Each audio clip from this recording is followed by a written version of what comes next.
Good evening. This is the European Parliament in Brussels. This is Matt Carthy MEP hosting another Not the RTE News. This is the 9th time we've been here, and for those of you who haven't seen it before, this is just a small informal short get together. About a half an hour we'll be here for, where we'll just usually have bits of conversation about some of the things that have been happening here in the European Parliament, and also use it as an opportunity to let you know what we've been doing and also introduce you to some of our friends here in the European Parliament. So listen, thanks a million for joining in. As always, there's going to be a Towards a United Ireland mug given away on the show. As it happened, I forgot to actually print off the names who shared the last time, so we've somebody gone running. It's one of the benefits of being a staff member with the Sinn Féin team here in the European Parliament. You never know what you're going to actually be asked to do. So on this occasion, I've asked Eileen to go and try and figure out who shared it the last time, but we'll do that draw. But what you need to do now is hit share and like, so that we can make sure that you're in the draw next month. Now, I'm trying to be able to bring up your comments and questions and everything else.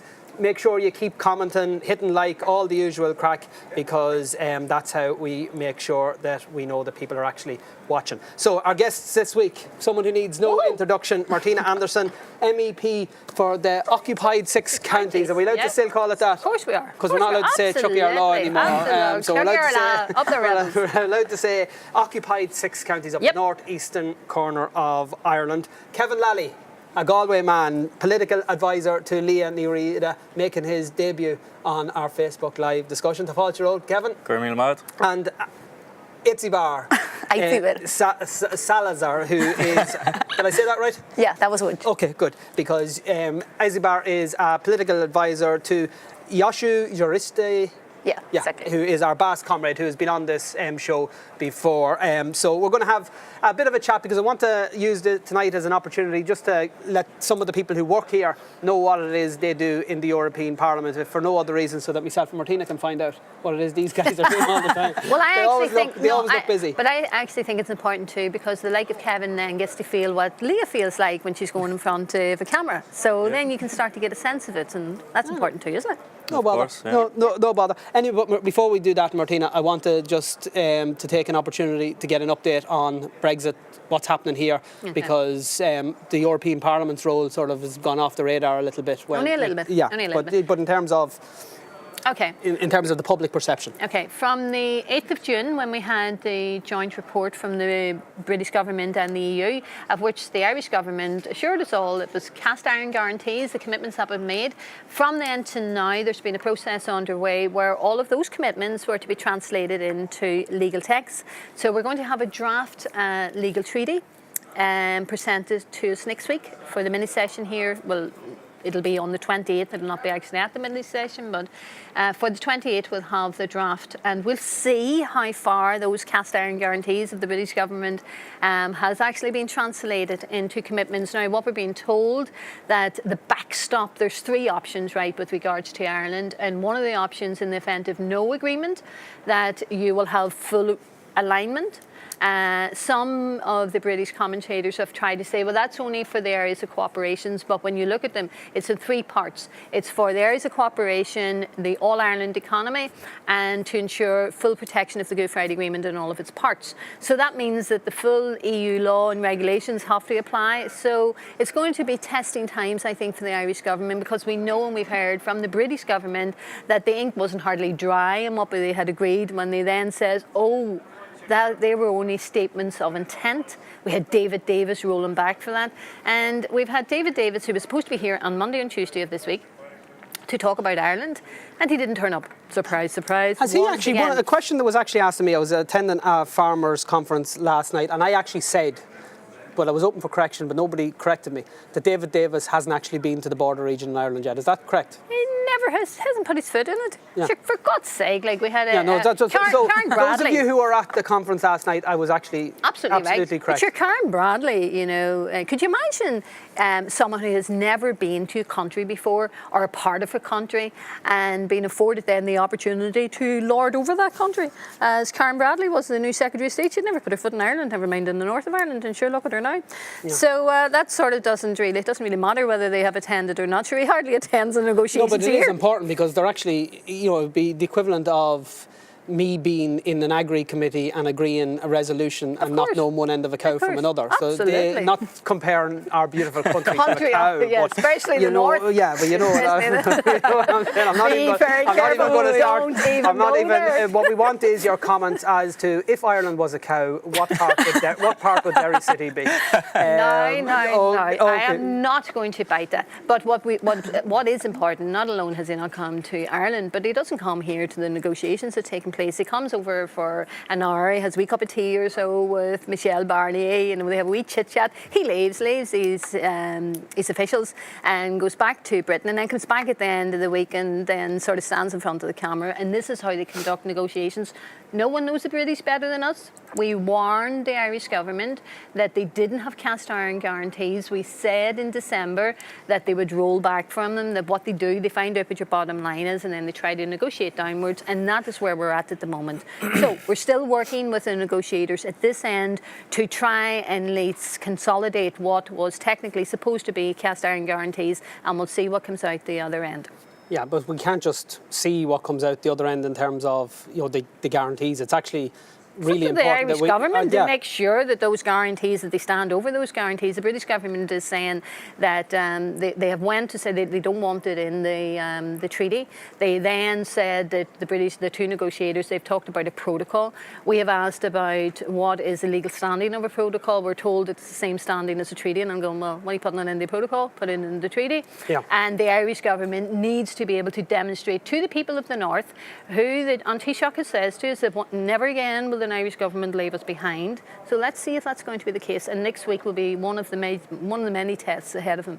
What about the Brexiteers talking about the Good Friday Agreement being passed by date? Sean McBrodick, one of our most prolific commenters on the programme, has asked. So what's the story there? Are they just play acting? No. I think what you're finding that the British government realise now what they have signed up to, that the European Parliament, as you said, who has been off the scene for a while, there's going to be another resolution in March, which is the next time we're in Strasbourg, on Brexit. But the European Parliament and the Commission both says to the British government, if they want to move into phase 2 of the negotiations, then what they had committed to, the cast iron guarantees, needs to be translated into legal text. What the Brexiteers are doing is saying, well, they're downright in the Good Friday Agreement. But sure, look, it's not really like it's an international agreement lodged at the United Nations, but we don't really have to be honouring that as co-guarantors of it. So what they are doing is trying to undermine it so that they don't have to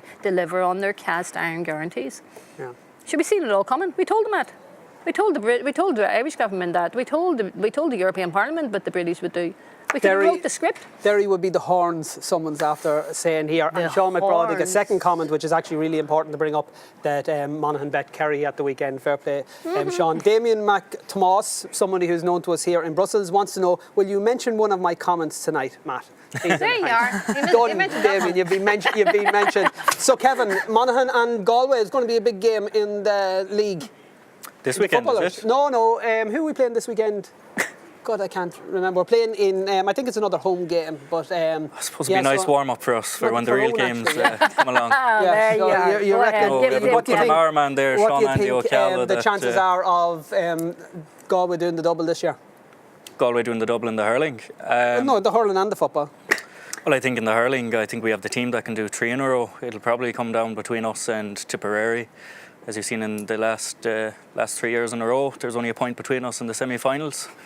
So Tipperary will certainly want to get their own back after they start having flashbacks of Joe Canning's last gasp winner to get us up against Nazaisha to win the first All-Ireland in 29 years. Is very happy to have a Galway person on the panel. This is the first time we've had a Galway person on the panel, and she wants a mug. Share, Mairead, I'll be checking your feed to make sure you have... I'll bring one home over the Easter, don't worry. So Kevin is a political advisor in Leonie Rida's office. That's a fancy way of saying Kevin does whatever Leonie Rida tells him to do. So what exactly is that? What's your job? Tell the people back home. Pretty much whatever Leonie Rida tells me to do, to be honest. So I'm her political advisor on the Culture and Education Committee. So that's the committee which obviously looks at cultural issues, issues to do with education, sport, and language equality. So predominantly we'd be looking at issues to do with the Irish language and other lesser used or regional minority languages. So really what I was doing in my time here, I suppose, was seeing how to, along with what Leah was doing in my time here and instructing me, was to see how we can, fast track bringing the derogation on the Irish language in the European institutions to an end, so that it would be treated no differently to any other Irish language. Of course. So what do you think in terms of the work that you do and the relevance back home? How have you managed to, because one isn't good enough without the other in terms of we have to be making an impact at home. So is Leah doing her job right? No, 100% of course she is, because everything that we do here, obviously we do for the people at home. Our objective here is to see how we can make, the ordinary person, whether it's in Carrickmacross or in Carrow, to make their lives that little bit easier. So in terms of my own committee, the Culture and Education one, I suppose, we look at education, and we look at lifelong learning, and we look at those, I suppose, from disadvantaged areas, from disadvantaged backgrounds, whether it's through unfortunate circumstances or they come from more rural areas that lack the connectivity that they need to be able to engage in their own society and their own community to the best of what they're entitled to do so. Okay, so how did you end up in the European Parliament? What made you want to come over here as opposed to work in the Dáil or do something locally? I think it was in June 2013. I was in the Radisson Blu Hotel in Sligo, and there was a selection convention for who were you there? Who did you vote for? MEP. We had a contested convention. It was a secret ballot, but I can safely say I backed the winning horse. And that's all right. Good answer. Luckily enough, you permitted me to be part of your campaign in 2014, and I can remember bringing you around Galway City, which we recently 4 years ago, 2 weeks ago, and I had the honour to bring you, to be with you when you're in Rossaville and Carrow and my own backyard, Connemara. We Pierce Doherty there that day, didn't we? I wasn't there the day Pierce was there. Oh, right, okay. Unfortunately, I had to work that day. I couldn't get that off.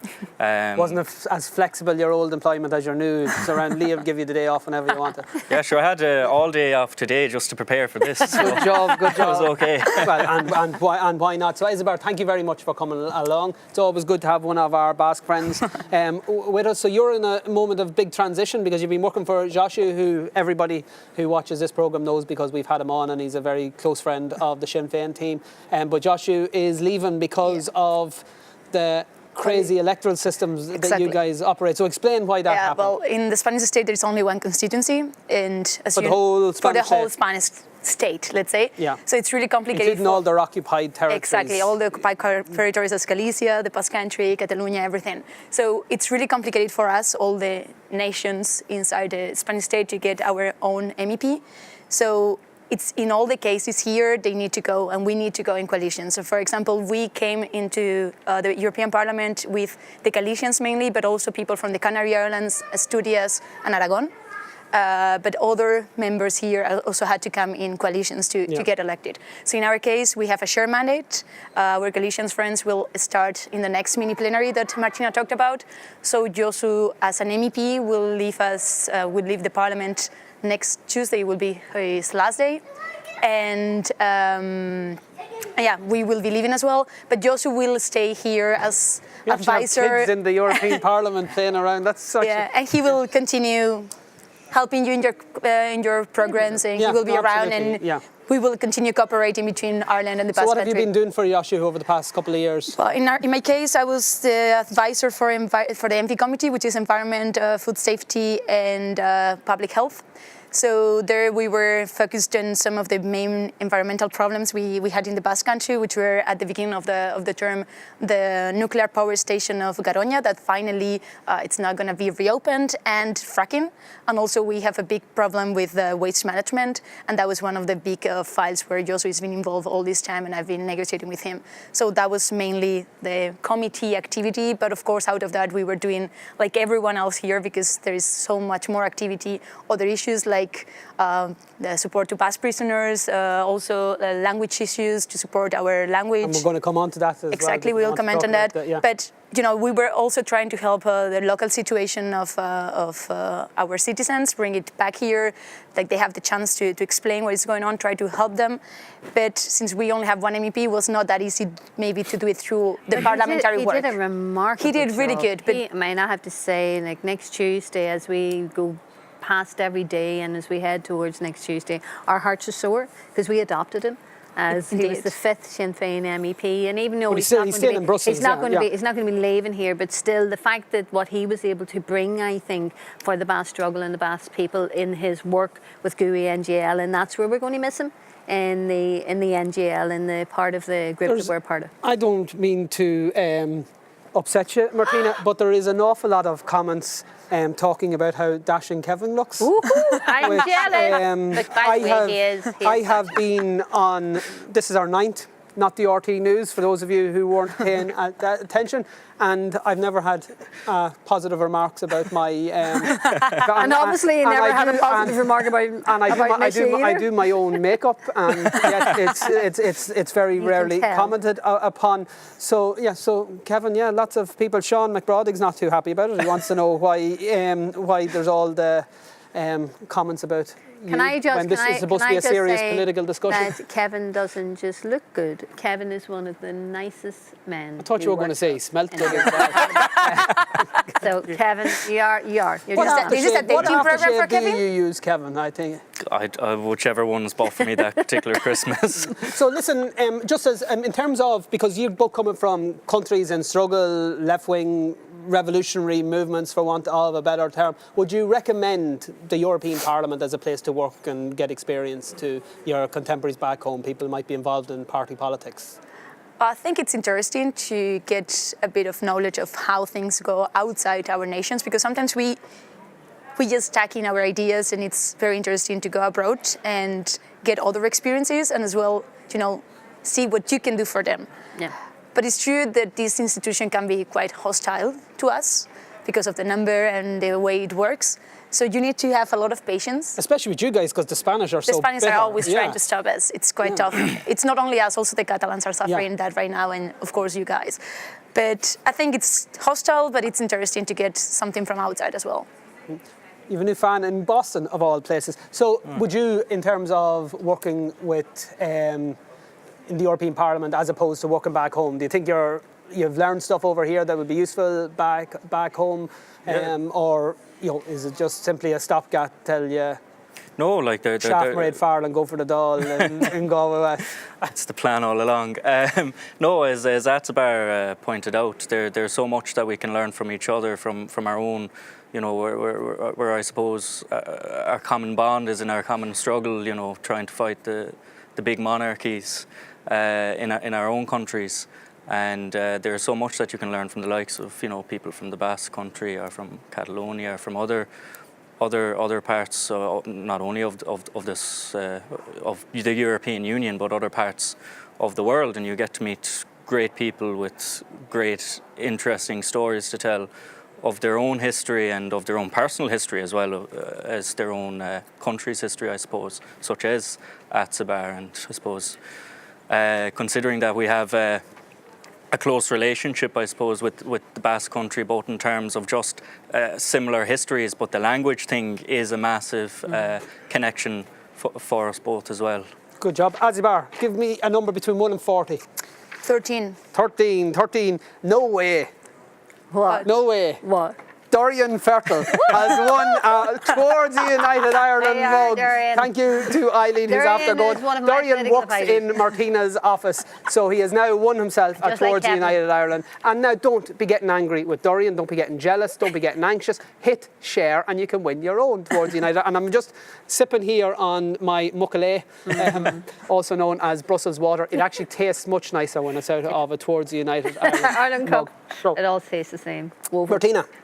People watch this show now. It's not the RT News, as we've pointed out. It's not your usual political programme. I want you to tell the people watching this programme something relating to the talks process and its claps and the lead up to it that they wouldn't have heard anywhere else. I want you to give an exclusive as somebody who sits on the Sinn Féin officer board, as somebody who is engaged with people who are sitting in the negotiating room. Tell us something we don't know. Tell the people something they don't want to know. Are you trying to get me thrown off the National Officer Board and out of the Ard Colia? Because Mary Lou McDonald had encouraged us all on Saturday to make sure that we had a good, healthy It doesn't have to be secret. It has to be something that people wouldn't otherwise know. Well, look, people know what happened. Who does the cooking behind the scenes? When the Who? Ted and Michelle. Okay, so what did they make? Michelle O'Neill. Okay. They make some lovely dishes coming in that they just have to heat up, and they make them the night before. And I don't know how they get a chance to make them the night before, because they have to also read a lot of material as well. But they seem to be able to enjoy doing both. Okay. So that's a wee bit of. Are you seriously not going to give us something? Absolutely not. My lips are sealed. Okay. So anyway, the fallout. What's going to be next? So the DUP ran away. Well, I mean, I think for any impartial observer listening to Mary Lou McDonald and Michelle O'Neill last week. What's the Ulster Scotch for the DUP ran away? How would you say that? Oh, I wouldn't even. I'm not going to tackle it, because some people might say we're being derogatory, and it is. I hate it. No, I am not. You would be, we don't like people making fun of our language, and I won't make fun of their dialect. That's okay. No. But seriously, no. But I think anybody listening to Mary Lou and Michelle would have known quite clearly where and who was telling the truth. No. Without doubt, we're taking that as a given. Now we've a very sensible viewership, so we're taking it to people know what happened. But what's going to happen next? Well, what's not going to happen is direct rule. Yeah. Because not alone the people of the north, but again, the Irish government, they're just going to stand up for the people of the north and never leave us behind again. Right, so Leo tells us, An Taoiseach and an Taoiseach is going to ensure that it is the joint partnership that was agreed. The Strand 3 of the Good Friday Agreement quite clearly states that those matters that aren't devolved will be taken forward by the two jurisdictions, by the two governments. And one could argue that when you don't have an assembly, then nothing's devolved. You know, because I mean, when you're listening to the civil servants, they don't seem to be able to make many decisions without ministers. So what needs are the two governments to get their sleeves rolled up and to be taken forward the decisions that need to be taken forward, so that we have marriage equality, so the Irish Language Act is taken forward, and all of the other rights that have been denied on legacy, and the list is endless, and we get a Bill of Rights brought forward, and there's much work for them to do if they had the political will to do it. Okay, so in fairness, people who have no ulterior motive, someone actually stopped me at that meeting I was at last night, and they were saying, what's the big deal about an Irish Language Act? Why is it so important? Now, you're like myself, you're learning the language, and some people will, point to the fact that numbers are relatively low. Just explain in a couple of sentences why it is that the Irish Language Act has become so central to the negotiations, and why it is that it's something that we can't just dismiss or leave it to another day. For the Nationalist Republican community and constituency in Ireland, and particularly in the north of Ireland, the denial of our cultural rights has been evident since the creation of the artificially created state, since partition. And there's been a cultural war. This is, the Irish Language Act is crucially important in itself, but you are talking about all things Irish. Like in Stormont, I was a junior minister in Stormont and walked into it every day. Walked into it on Monday, and there's 2 Union flags flying above us. Every symbol that is represented in that place is of a Unionist tradition. And what is required is that there's respect for our culture, our language, our music, our song, our dance, just as we will respect, and we do respect, all that they believe in. And I think the Irish Language Act has become a symbol of that partnership and that recognition that needs to be given. Ní able to can scéalga tá mé fólam. And I have to say, it is probably a consequence of what the reaction from the offensive comments from Gregory Campbell and Arlene Foster and others towards those people who, like yourself, are fluent Irish, and those of us that are trying to learn, that I have found myself even putting more time out of the limitation of the time that I have to learn it. They are encouraging me Kevin more promised than that he was going to dissuade actually teach us all Irish when he first came over here, and we're still Leah. waiting. But Kevin, you're a Gaeilgeoir, obviously, someone who's passionate about the language. How do you find this debate, and how do you think it fits in terms of what is an all-Ireland, and must be an all-Ireland campaign to actually save the language? Because in many ways, the language has been undermined not only by the North, but also by successive Dublin governments. Yeah, no, I think Martina makes an interesting point, or she hits the nail on the head when she says it's pretty much just basically in the North, it's about equality. What's wrong with the big E word? What's wrong with giving, you're not going to be forced in the South or in the North, you're not going to be forced to learn Irish. You're not going to be forced to speak it, you're not going to be forced to read it. There's no real issue there. It's just for people that want to speak it, or want to learn it, or want to read it, just to give them the opportunity that they can, is seal tweeds Gaeilge tá wob. So, our tá wen. We just want, to live our daily lives through Irish as effectively as we can, and there is absolutely no reason. There's no reason to veto that. I've decided I'm going to give another towards United Ireland mug. Give me another number between 1 and 40 that's not 13, because I'm actually not sure whether I'm actually going to give Dorian one. Dorian, you'll get one, comrade. Fiche three is Liam Kyo. Liam, congratulations. Make sure you've chaired this time as well to get your mug next month. Isabar, the Basque language movement is something that we can all learn from, because it's actually phenomenal, particularly the numbers of young people that use it. And in politics, you'd conduct an awful lot of your work through the Basque language, yes? Well, in our case, as CH Bildu, we do it, of course, and even some in the other nationalist party, in the Basque Nationalist Party, you can see that. But you cannot see that in all the political arena, I have to say. I mean, for example, I sometimes watch the Catalan or the Galician members of PP talking in the languages. You will never, or almost never, see that in the Basque country. Maybe they always argue the difference of our language, and that could be part of the key.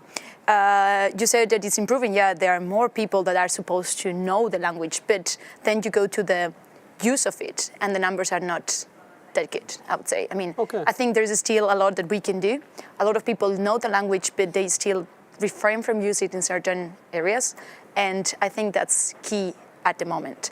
But sadly, the debate right now, it's not actually in us. I think that now that we are talking about languages, we could point the situation right now in Catalonia with this, because they are now talking, one of the big debates those days is what to do with education and language, and how the Spanish government, with the 151 or whichever other instrument, they want to suppress the option of, not suppress, but that Spanish has more space in the schools for the kids, and I think that's not the way. And I guess through the intergroup and everything that Liat is doing, I think that would be key in the future here as well to talk about this issue, because that's going backwards. But it is one of the positive pieces of work that we can use the European Union for in terms of promoting minority languages. We're at an advantage in that respect, because the Gaelic language is actually an official working language of the EU.